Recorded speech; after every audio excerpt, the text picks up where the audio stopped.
Bonjour à tous, je veux vous parler aujourd'hui sur la mission chrétienne, la mission de Jésus-Christ.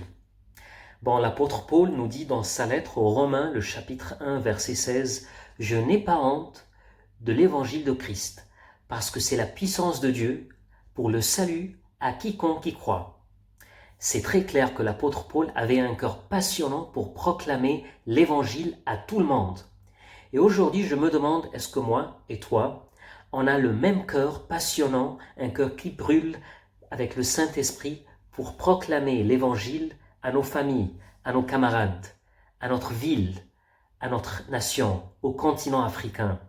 Moi, quand j'avais 18 ans, en 1997, je n'avais pas une relation avec Dieu et franchement, je ne voulais pas avoir une telle relation avec Dieu parce que pour moi, une telle relation voudrait dire que je devrais quitter mes camarades, je devrais arrêter de faire les péchés que j'aimerais faire pendant ce temps-là.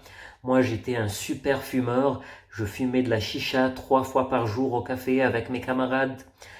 Je même vendais des films, des vidéos pornographiques et surtout, je n'aimais pas aller à l'église, je n'aimais pas Dieu, je ne voudrais pas avoir une telle relation, une telle vie spirituelle et je ne voudrais pas aller à la messe ou assister à aucune réunion chrétienne. Quelques-uns de mes camarades en 1997 ont donné leur vie à Jésus et ils ont essayé de me convaincre que moi aussi je donne ma vie à Jésus. J'ai refusé complètement. Je suis même allé à un de mes camarades chez sa maison pour le convaincre de quitter Jésus et retourner au groupe de Mecque et de faire les péchés encore une fois avec nous. Mais je me souviens d'un seul lundi, le lundi 10 novembre 1997. J'étais tout seul dans ma chambre, c'était midi et demi, et je pensais quelques pensées bizarres, que ma famille ne m'aimait pas, j'avais des problèmes avec ma famille, j'avais des problèmes avec mes camarades, j'avais des problèmes avec ma petite amie. Et soudain, j'ai regardé au ciel et j'ai dit à Dieu, Dieu, toi aussi tu m'aimes pas, toi aussi tu me détestes, parce que moi je ne te veux pas. Et à cet instant, je me souviens, j'ai entendu la parole de Dieu, la voix de Jésus dans mon cœur, et j'ai senti sa présence dans ma chambre. Je me souviens très très bien maintenant. À 7 heures, à 7 minutes, c'était midi et 25 minutes. J'ai entendu que Dieu me dit, à cet instant, je t'aime, et je vais toujours t'aimer. Même si toi tu ne me veux pas, moi je t'aime. Je t'aime et je vais toujours t'aimer. Et c'était très bizarre pour moi parce que pour la première fois, j'ai découvert qu'il y a une personne qui m'aime malgré que moi, je ne l'aime pas. Et j'ai demandé à Dieu à cet instant, qu'est-ce que tu veux que je fasse dans ma vie? Et j'ai entendu clairement que Jésus me dit, suis-moi.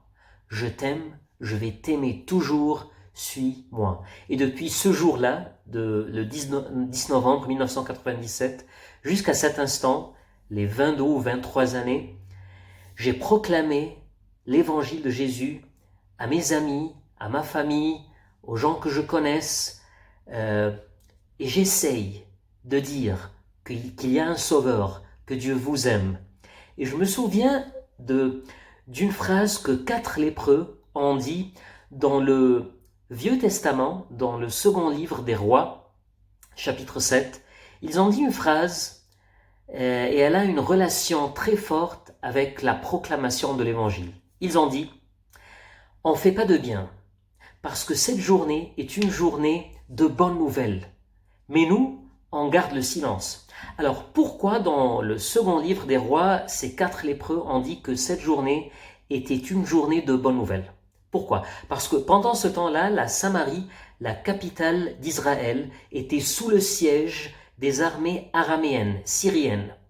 Et à cause de ce siège-là, la personne des Israéliens pouvait sortir ou rentrer pour apporter de la nourriture, de l'eau. Alors une grande famine a frappé cette ville, a frappé cette capitale. Les Israéliens mouraient de faim parce qu'ils n'avaient rien à manger.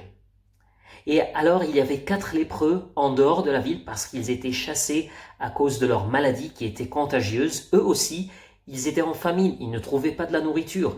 Alors les 4 lépreux se sont dit, notre seule chance, c'est d'aller au camp des ennemis pour trouver de la nourriture, de l'eau, ou on va mourir. Et si les ennemis nous tuent parce que nous sommes des Israéliens, bon, tant pis, parce que en tout cas, on va mourir.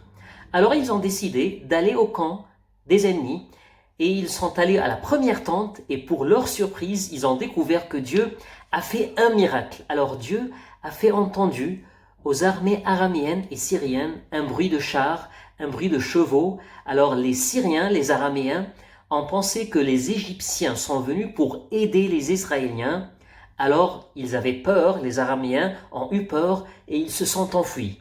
Alors les 4 lépreux sont rentrés dans la première tente et ils ont vu une tente qui est vide, il n'y a pas de gens, il n'y a pas d'ennemis, mais la tente était pleine de nourriture, pleine d'eau. Alors ils ont commencé à manger, à boire, ils sont rentrés dans la deuxième tente, la troisième tente, ils continuent à manger, à boire, et après ils sont arrêtés et ils se sont dit, bon, arrêtez, arrêtez, ce qu'on fait n'est pas bon parce que cette journée est une journée de bonnes nouvelles et nous, on garde le silence. Ça, c'est pas bon. On doit aller à nos frères, à nos sœurs, pour leur dire les bonnes nouvelles, qu'il y a de la nourriture, qu'il y a de l'eau, et que vous pouvez avoir une vie, vous pouvez manger, vous pouvez boire.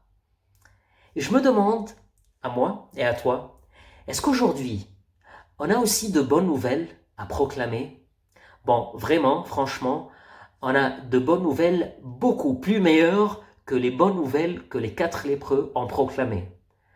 Nos bonnes nouvelles sont que Jésus est ressuscité de la mort, qu'il y a un sauveur, que Dieu aime l'humanité, que Dieu a donné l'espoir avec Jésus-Christ, que Dieu a tant aimé l'humanité, qu'il a envoyé son Fils pour sauver tout le monde. On a de bonnes nouvelles à proclamer. Et on doit faire comme ces 4 lépreux qui ont dit « Ce jour, aujourd'hui, c'est un jour de bonnes nouvelles. » Mais nous, on ne fait pas de bien parce qu'on garde le silence. On doit dire quelque chose. On doit dire aux gens qui meurent de faim, qui meurent de soif, qu'il y a de la nourriture, qu'il y a de pain. Alors, j'ai une question. Pourquoi ces 4 lépreux ont pu aller à leurs frères, à leurs sœurs et leur dire qu'il y a vraiment de la nourriture, qu'il y a vraiment de l'eau? Parce que eux-mêmes, ces 4 lépreux, ils ont bu et ils ont mangé. Ils ont expérimenté la nourriture et l'eau. Et c'est le même cas avec nous. Alors je me demande, je peux demander cette question, est-ce que tu as expérimenté Jésus? Est-ce que tu as mangé du pain éternel, du pain céleste qui vient du ciel, Jésus-Christ? Est-ce que tu as bu de l'eau de la vie éternelle qui est Jésus-Christ, que Jésus donne lui-même? Est-ce que tu es rempli? Est-ce que tu es plein du Saint-Esprit? Est-ce que vraiment tu bois cette eau de la vie éternelle que Jésus a parlé, la femme de la Samarie, dans l'évangile de Jean chapitre 4? Si vraiment chaque jour tu manges ce pain éternel, tu bois cette eau éternelle, si chaque jour tu communiques avec Jésus, tu expérimentes Jésus, tu donnes ta vie à Jésus, tu lis dans l'évangile, tu vois Dieu avec des yeux ouverts, ça sera très facile pour toi de proclamer l'évangile, comme ces 4 lépreux. Bon, on est vraiment comme ces 4 lépreux. On mourit de soif, on mourit de pain, mais on a trouvé l'espoir, on a trouvé la vie éternelle, on a trouvé le Sauveur Jésus-Christ. Il y a quelqu'un qui donne la vie éternelle. Et vraiment, Dieu t'aime et il aime tes camarades, il aime ta nation. Et aujourd'hui, on doit se demander comme Africain, moi comme Égyptien et vous, n'importe quelle est votre nation, si vous êtes en Côte d'Ivoire, au Sénégal, au Mali, au Gabon, au Nigeria, au Niger, au Guinée. J'espère que j'ai dit tous les pays, mais on doit se demander cette question. Est-ce qu'on a un cœur passionnant qui a vraiment mangé, qui a vraiment bu, qui est rempli du Saint-Esprit, qui veut vraiment proclamer les bonnes nouvelles, l'évangile de Jésus-Christ, ou est-ce qu'on a honte? Ou est-ce qu'on a peur?